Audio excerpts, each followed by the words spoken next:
My parents stole money from me to fund their golden child's lavish honeymoon.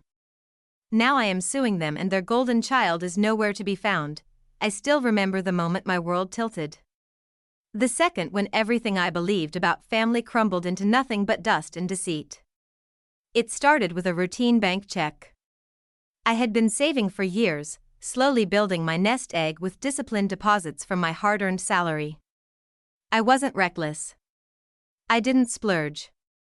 Every paycheck, I diligently transferred a portion into my savings, watching the amount grow bit by bit, a tangible symbol of my financial independence.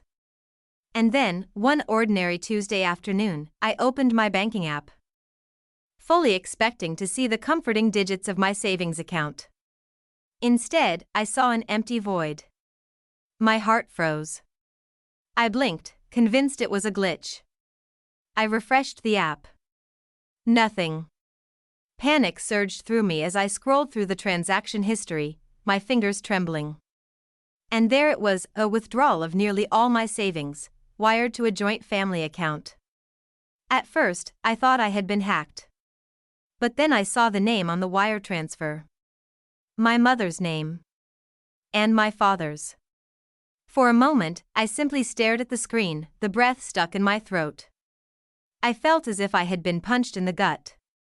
The room tilted slightly, and my hands turned cold and clammy. I immediately called my bank, my voice shaking with disbelief. The woman on the other end confirmed it. Yes, the transaction was authorized by my parents. Yes, they had access because we were once on a shared account, back when I was younger and trusted them blindly. I had never removed their names, and just like that, my life savings were gone. Gone, every penny I had meticulously set aside for my future, wiped out.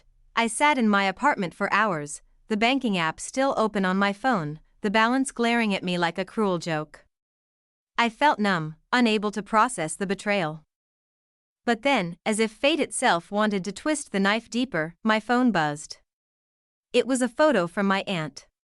She had sent me a picture from my brother Ryan's honeymoon. The message read, "Can you believe how extravagant this resort is? Your brother is so lucky."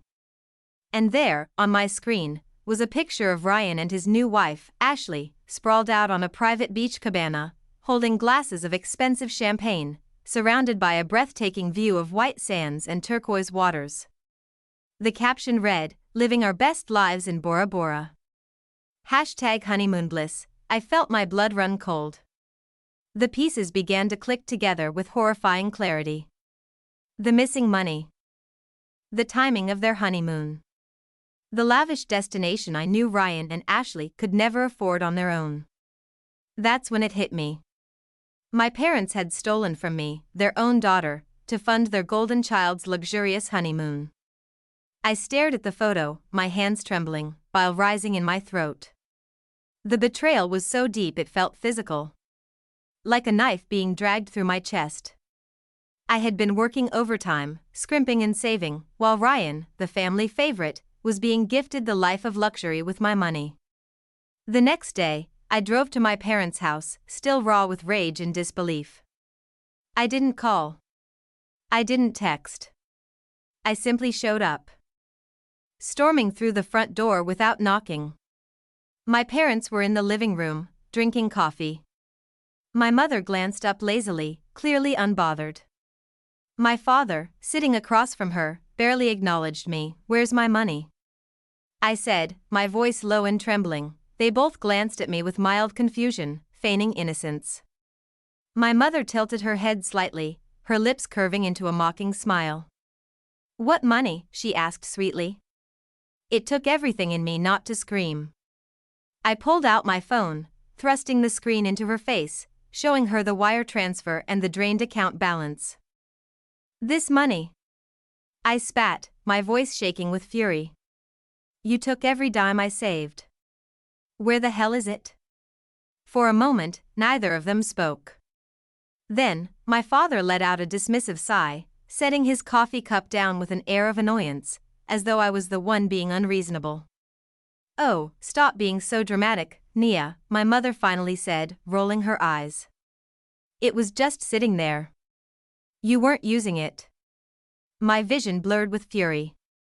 My hands clenched into fists at my sides. You had no right, I hissed through gritted teeth. That was my money. My future. But they were utterly unfazed. My father shrugged. Ryan needed it more, he said coolly, as if it were the most obvious thing in the world. It's his honeymoon, Nia. His once-in-a-lifetime trip. Don't be so selfish. Selfish. That's what they called me. The one they had stolen from. I felt the blood drain from my face. For a long moment, I simply stared at them, disbelief rendering me silent. And then, I said the words that would change everything. I'm suing you. I stared at the legal documents spread out across my kitchen table, my hands trembling slightly as I clutched the pen. The reality of what I was about to do hit me with full force. I was suing my own parents. My parents. The two people who were supposed to protect me, who should have been my safety net, were now the ones I had to fight in court. It felt surreal, but I knew I had no other choice. The betrayal cut so deeply that there was no coming back from it.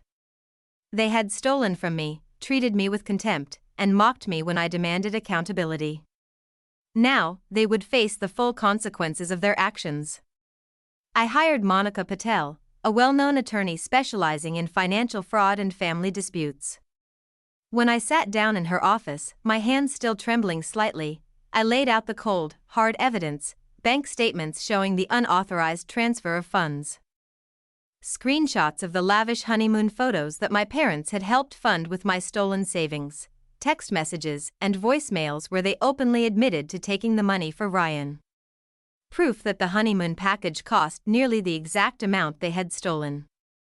Monica's expression hardened as she reviewed the documents. You have a solid case, Nia, she said confidently, her tone firm and reassuring. This is blatant financial theft, and they'll have a hard time worming their way out of it. For the first time in days, I felt a glimmer of hope. I wasn't powerless. I wasn't going to let them walk all over me. 2 days later, Monica filed the lawsuit against my parents for theft and unauthorized withdrawal of funds. Financial damages caused by their actions, emotional distress due to their betrayal. The legal documents were served swiftly, landing in my parents' hands like a grenade ready to detonate. Their reaction was immediate. My phone buzzed violently with call after call from my mother and father. The voicemails came in rapid succession, each one more venomous than the last. Nia, you are tearing this family apart, my mother hissed, her voice dripping with condescension and self-righteousness. How could you do this to us? We're your parents. My father's voice was cold with disdain. You're making a big mistake, Nia. This will come back to bite you. You'll regret this. I listened to their angry tirades with dead, emotionless eyes. I didn't delete the messages, I saved them. They would be evidence in court, and then, with a surge of resolve, I blocked their numbers. Days later, the retaliation began. My parents, furious and desperate, started a smear campaign against me. They reached out to family members, spinning a tale of how I was ungrateful and vindictive, claiming that they had only used my money temporarily to help Ryan out. They called me a selfish brat for taking legal action, painting me as the villain. But the truth couldn't be buried. I had bank statements, text messages, and cold, hard facts, and when I shared the proof with my extended family, their lies crumbled. One by one, my relatives stopped answering their calls, unwilling to enable their deceit. My aunt, the same one who had sent me the honeymoon photos, was outraged when she found out what they had done. She called me, her voice shaking with fury. I can't believe they did this to you, Nia.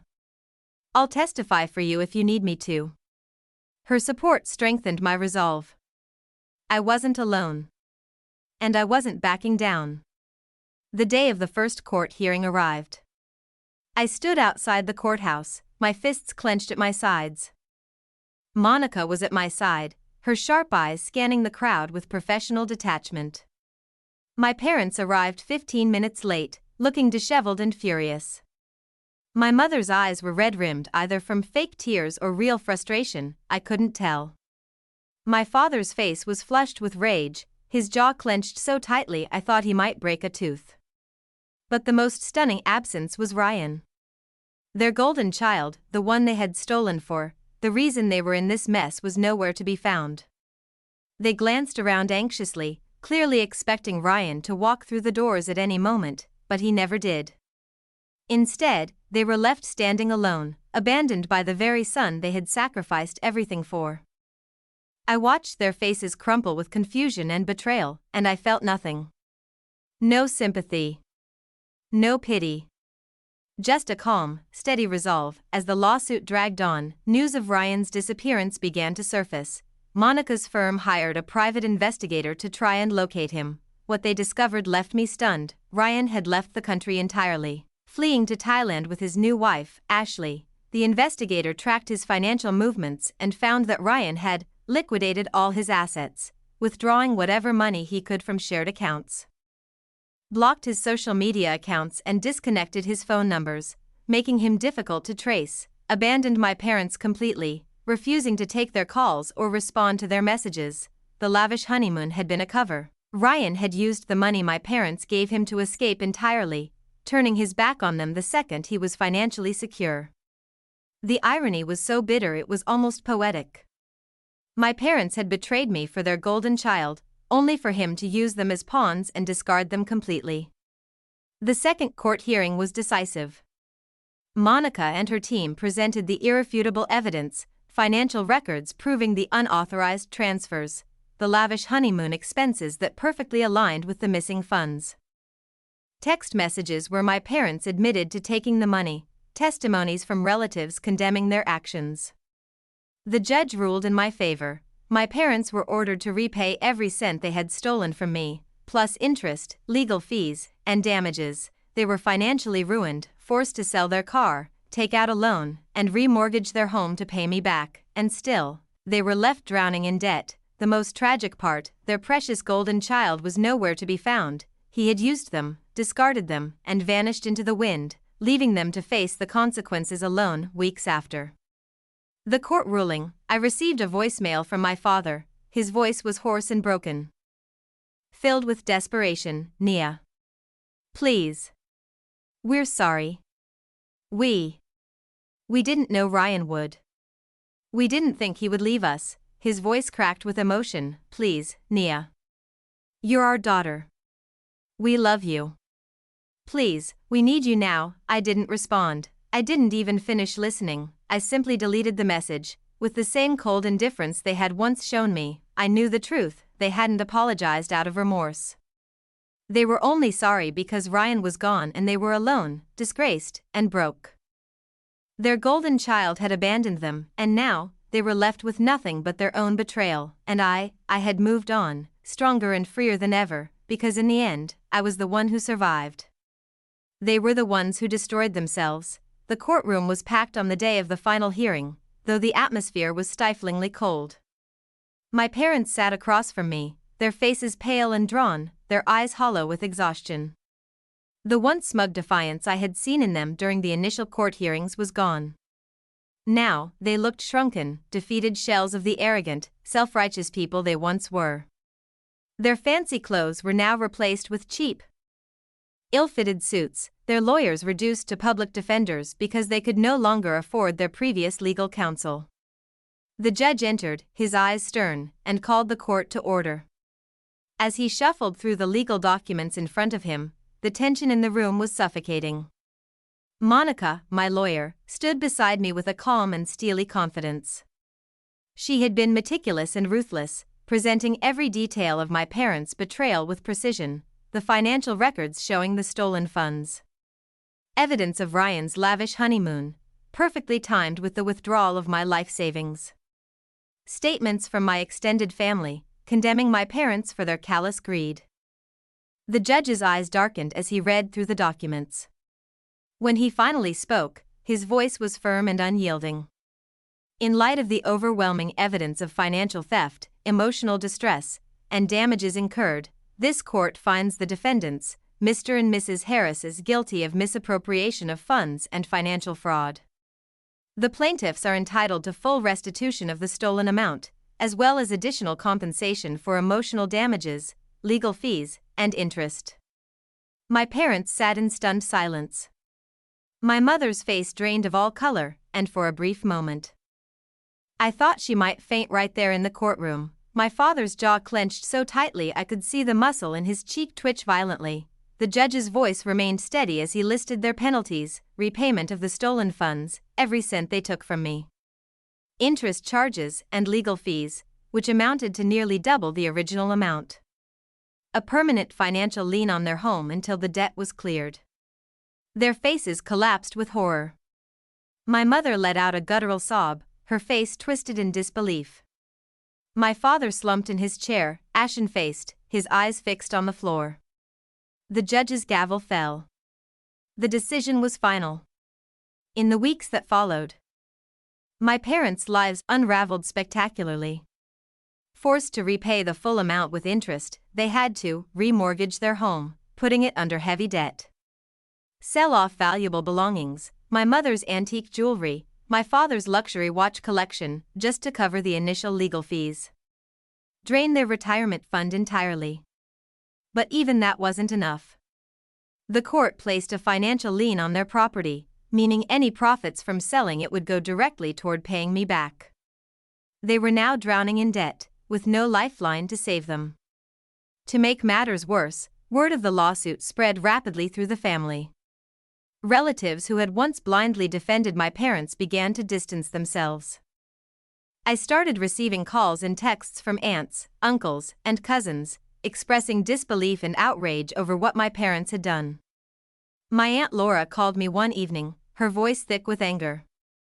"Nia, I just can't believe they did this to you." Her voice cracked. I defended them, I believed their lies. "I feel so stupid." The entire family turned against my parents. They were ostracized from family gatherings, left out of celebrations and holidays. No one wanted anything to do with them. For the first time, they were truly alone. And it gutted them. But the final blow came when my parents reached out to Ryan, their golden child, desperate for support. They had stolen for him, sacrificed for him, and now they needed him to save them. But Ryan was gone, completely off the grid. My mother called his old number repeatedly, her voice growing shrill with panic. Every call went straight to voicemail. Her texts were left on read. She tried messaging him on social media, only to realize that Ryan had blocked them. When they attempted to contact Ashley, his wife, they received nothing but silence. No replies. No calls back. No acknowledgement of their existence. Ryan had fled the country with the last of their money, leaving them to rot in their self-created misery. The golden child they had betrayed me for had turned out to be nothing but a self-serving parasite. And now, they were left with nothing. One evening, I received a call from an unknown number. At first, I considered ignoring it, but on a whim, I answered. It was my father. His voice was hoarse and broken, barely above a whisper. "Nia, please listen to me." There was a desperation in his voice I had never heard before. We're so sorry. We didn't mean for this to happen. We didn't know Ryan would leave, we just wanted to help him." I said nothing, letting him stammer and plead. His voice cracked with emotion, the weight of regret crushing him. Then my mother's voice cut in, raw and teary. "We miss you, Nia, please, we just want to see you." Her voice broke into sobs. "We need you, we're all we have left." I closed my eyes, feeling nothing but cold indifference. I thought about how they had mocked me, how they had defended their theft, and how they had called me selfish for daring to stand up for myself, and now they were begging me for mercy. I didn't say a word, I simply ended the call, and then I blocked their numbers again, permanently this time. I felt no guilt. No remorse. Only liberation. In the months that followed, my life became unrecognizable, in the best possible way. I moved into a new apartment, far away from the memories of my betrayal. It was modern and sleek, with large windows that flooded the rooms with light. For the first time in years, I felt safe and at peace. The money they repaid me, along with the compensation awarded by the court, allowed me to pay off all my debts. Book a 2-week solo vacation to Italy, fulfilling a lifelong dream. Invest in my own business, something I had been too afraid to do before. I was stronger and freer than I had ever been. Meanwhile, my parents were reduced to nothing. Their home was seized when they failed to meet their debt payments. They moved into a small, run-down apartment, far from the suburban comfort they once flaunted. The once proud golden child worshippers were now shunned by the family, living in debt and disgrace. And Ryan? Still missing. No calls. No letters. No contact. Just gone, leaving them to drown in the mess they had created. One afternoon, I stood on the balcony of my new apartment, watching the sunset. The sky was painted with streaks of orange and lavender, and for the first time in a long while, I felt completely free. I had fought back. I had won. And I had moved on, leaving them to suffer the consequences of their greed. I smiled faintly, feeling the warmth of the sun on my skin, and knew, deep in my heart, that I would never look back.